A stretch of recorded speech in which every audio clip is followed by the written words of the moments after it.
extranjero, pero también a partir de los inmigrantes empezaban a aparecer pequeñas producciones, inmigrantes que venían con un saber, ¿no es cierto?, hacer acá europeos, a la Argentina, y empezaba a haber pequeña y mediana empresa, pero todavía eran incipientes. Ahora, ese mundo fue empujando hacia cambios más profundos, porque cuando la ley se empeña, amplía los votos, es donde llega, por ejemplo, el radicalismo al poder y promueve avances muy importantes, ¿no es cierto? No, y aparece los estratos políticos también, porque contabas, las cabezas que venían de Europa traían pensamientos de Europa, llega el anarquismo, llega el socialismo, muchas de las normas que nombraste ahí, el tema de los horarios del trabajo, la protección al trabajador y la igualdad laboral, independientemente del género, son cosas muy de Palacio, que era el socialismo, que luego tomó Perón y las metió para aprobarlas, digo yo, que es el que se fijó un poco más en la parte burocrática, política, pero son ideales que traía el socialismo de Europa, ¿no?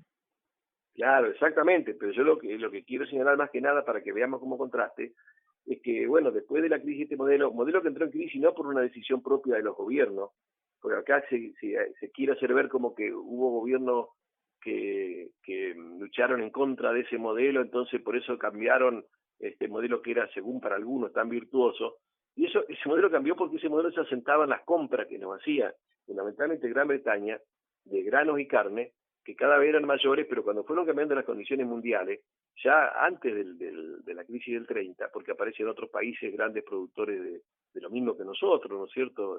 Norteamérica, Canadá, Australia, y empezaron a competir, y la misma Europa empezó a desarrollar políticas de autoabastecimiento, entonces ya no era el auge de cada vez no compraban más, cada vez vendían más, sino que, y la crisis del 30 lo que hizo fue lo que desplomó ese modelo, porque ya no pudimos exportar más eso y ya no teníamos la entrada de las divisas para comprar las cosas hechas. Entonces, ¿qué pasa? Sobre la base de que en la realidad no se podía seguir así, empezaron a desarrollarse producciones locales de lo que antes se importaba. Esto es lo que se llama la industrialización para sustituir importaciones, o el modelo ISI, de industrialización por sustitución de importaciones, que obedecía a un cambio en el mundo.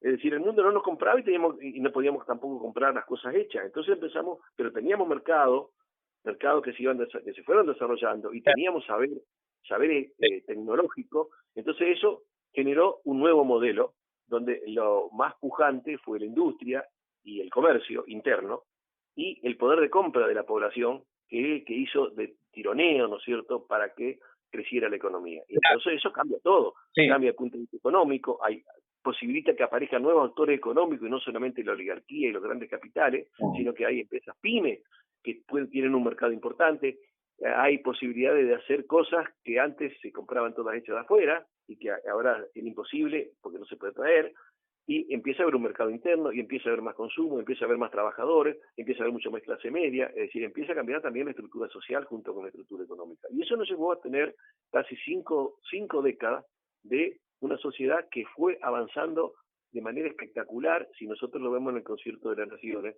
por todo lo que significó, no solamente en términos del nivel de ingreso de la población y condiciones de vida, sino el sistema educativo, el sistema científico-tecnológico, para llegar a principios de los años 70, bueno, con una sociedad totalmente distinta, donde había eso que yo a veces he mencionado, lo que se llama la movilidad social ascendente generalizada. Esto significaba que la mayoría de la población podía ir viviendo cada vez mejor que su generación anterior, el hijo del obrero podía estudiar en la universidad, y podía ser doctor, es decir, esto es un país de una amplia clase media y de un nivel de pobreza que era bajísimo, que no tenía que haber existido, pero era bajísimo, y era un ejemplo en América Latina y en el mundo.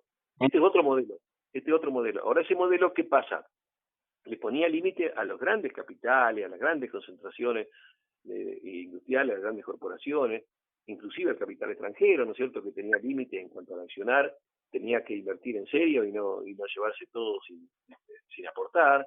Es decir, era otra sociedad que había inclusive proyectos nacionales, es decir, partidos políticos que tenían plataformas que planteaban proyectos nacionales, que eran dependientes y todo, pero que tenían aspiraciones a ir cambiando y mejorando esa realidad permanentemente. Bueno, ahora, ahí Luis, hago un parate. Entonces, consecuencias positivas, dijimos, tuvimos baja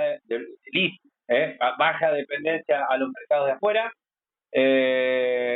aumento del empleo por las industrias a corto plazo, y marcaste también el tema de buen nivel de empleo, principalmente el desempleo era para los que tenían menor calificación, ¿no?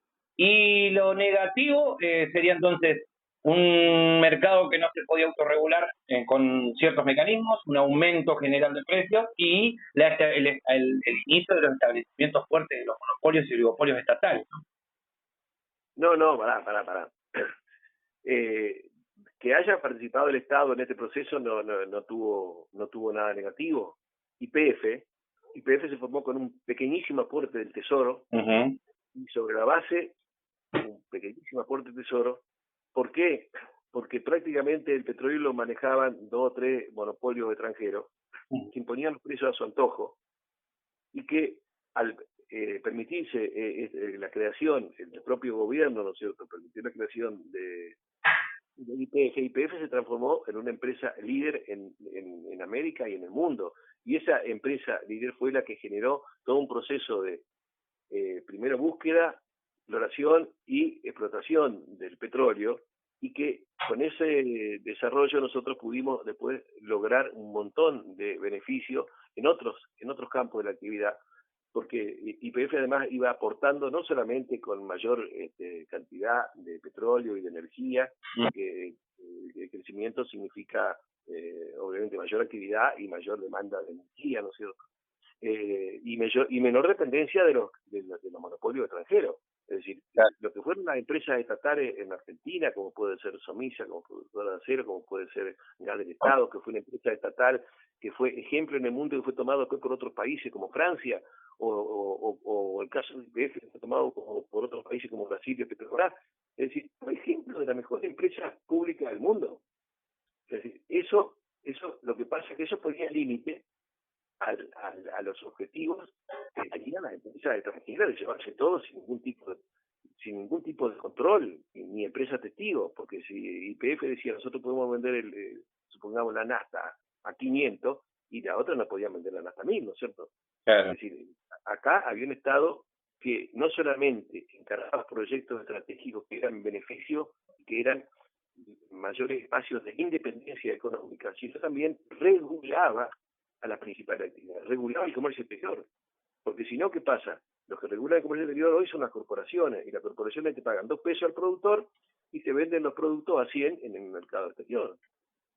Sacan el petróleo a $20 el barril, y nosotros tenemos que pagárselo a las corporaciones a $70 el barril, el petróleo nuestro, y lo sacan con costo nuestro. Es decir, el rol del Estado ha sido fundamental en ese proceso. ¿Y eso qué logró? Que haya una mejor distribución del ingreso en los argentinos. Pero eso le ponía límite a los que querían llevarse todo, claro, a los que no quería que hubiera esa sociedad igualitaria, esa clase media extendida y generalizada, y eso generó, en todo caso, gobiernos que oscilaban entre ser más proclive a gobernar a favor de las corporaciones, los gobiernos dictatoriales, eso del péndulo, ¿no es cierto?, de dictaduras cada cierto tiempo, y gobiernos democráticos que trataban de tirar el péndulo para el otro lado, ¿no es cierto?, haciendo más distribucionismo. Eso terminó con el golpe militar de marzo del 76, donde dijeron, se acabó acá el empate social y la vuelta. Vamos a destruir esta sociedad que nos está poniendo límite a los sectores más concentrados de poder. Y bueno, y todo lo que se hizo en adelante fue intencionalmente destruir esa estructura económica y social para edificar un nuevo modelo. Y eso llevó tiempo, eso llevó casi un cuarto de siglo, hasta el cambio del siglo, ¿no? De fines del 2000, digamos, del 2001, 2002, la gran crisis, y se desplegó un nuevo modelo. El tema es que ese nuevo modelo tiene características que son mucho más regresivas que el modelo anterior, porque no se basa en el mercado interno, la industrialización sustitutiva, la mejor distribución del ingreso, sino que se basa en muy pocos sectores extractivistas, en una gran concentración de la riqueza y mucho más extranjerizado. Este es el modelo que más allá de los cambios de gobierno se ha mantenido, un modelo que tiene un gran peso de los capitales financieros, de la usura internacional. Entonces una parte importante de la riqueza que se genera no queda en el país, sino que tiene que destinarse a la voracidad de estos sectores que no tienen límite. Los capitales financieros, usureros, no tienen límite, quieren todo. Entonces los gobiernos que hemos tenido a lo largo de este siglo han ido aceptando y han ido convalidando este modelo. Y este modelo, a medida que se va convalidando, va demostrando cada vez más concentración en uno de los polos, cada vez más pobreza en otro polo y cada vez menos clase media. Esto fue un poco podemos decir, el sufrimiento de la gran parte de la sociedad que buscaba en un gobierno que no pasaba nada, que les defraudaba, entonces buscaban otro para castigar al anterior y hacía lo mismo y buscaba volver al primero para castigarlo, hasta que de pronto aparece uno que dice, no, voy a terminar con esto, es la casta, la que nos llevaba a todo esto. Entonces la gente pensó que bueno, ahora por fin viene el cambio en serio. Claro. Y resulta que lo que hizo en serio este gobierno fue lo peor de todo lo que venían haciendo los otros, que es profundizar todos los males de este modelo. Es decir, bueno, si había extractivismo, es decir, actividades extractivistas que lo único que hacen es sacar recursos y contaminar ambiente, bueno, potenciemos el extractivismo. Si había usura, bueno, potenciemos la usura. Si había fuga de capitales, bueno, metémosle la fuga de capitales, ayudemos a todos estos sectores usureros y que sigamos castigando a la gran masa de la población. Este es el modelo. Entonces, ¿por qué digo esto? Porque las características de este modelo son mucho más regresivas aún que en el modelo agroexportador. En el modelo agroexportador había por lo menos algo de progreso, de cosas positivas. Este modelo ya no les interesa más ni el sistema educativo, ni el sistema de transporte, ni el sistema científico-tecnológico. No le interesa ni la salud ni la vida de la gente. ¿Por qué? Porque los sectores que están comandando esto son los sectores que comandan hoy este intento de reformulación del orden social capitalista a escala mundial y quieren controlar el mundo apoderándose de los recursos porque saben que son muy escasos y siguen teniendo esta forma desenfrenada de producir y de destruir ambiente. Saben que los recursos de esa manera son cada vez más escasos y han decidido que somos zona de sacrificio. Estos recursos, ellos dicen, son de ellos, no son nuestros. Y sobra población. Entonces, ahí es donde tenemos que empezar a pensar a dónde vamos con esta medida.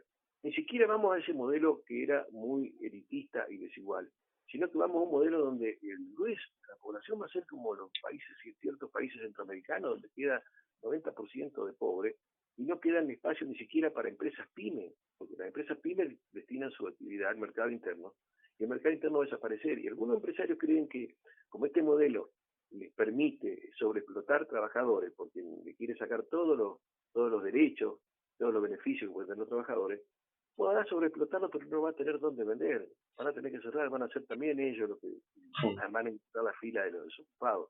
Este es un poco el panorama cuando uno dice, acá hay un plan, que hay un plan masacre, que tenemos que frenarlo porque nosotros tenemos todas las posibilidades de ser otro país, y nos merecemos mejor otro país, pero tenemos que luchar por ello.